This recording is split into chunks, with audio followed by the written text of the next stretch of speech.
யாழ்ப்பாணம் வசாவிளான் ஸ்ரீ வேலுப்பிள்ளை வித்தியாலயத்தின் வருடாந்த பரிசளிப்பு விழா இன்று நடைபெற்றது. இந்த நிகழ்வின் பிரதம விருந்தினராக வடமாகாண முதலமைச்சர் சி.வி. விக்னேஸ்வரன் கலந்து கொண்டிருந்தார்.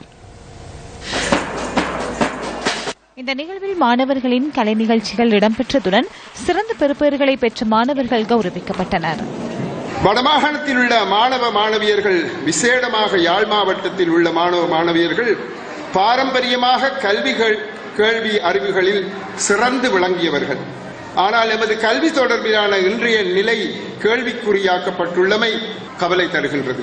எமது மாணவர்களை கல்வி கற்க விடாது அவர்களின் சிந்தனைகளை வேறு கோணங்களில் திசை திருப்பவும், தேவையற்ற பழக்க வழக்கங்களில் ஈடுபடுத்தவும் பாடசாலைக்கு உள்ளேயும் வெளியேயும் பல தீய சக்திகள் முனைப்புடன் செயற்படுகின்றன.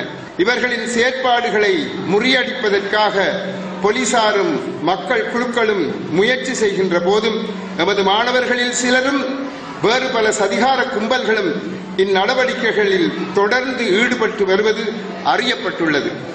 எனவே மாணவ மாணவியர்களாகிய நீங்கள் அறிமுகமில்லாதவர்களுடன் பழக்கங்களை ஏற்படுத்திக் கொள்ளுதல், தெரியாதவர்களால் வழங்கப்படும் தின்பண்டங்களை வாங்கி உண்ணுதல், அவர்கள் தரும் பரிசு பொருட்களை ஏற்றுக்கொள்ளல் ஆகிய விடயங்களில் தூர விலகி இருப்பது மிகவும் அவசியம்.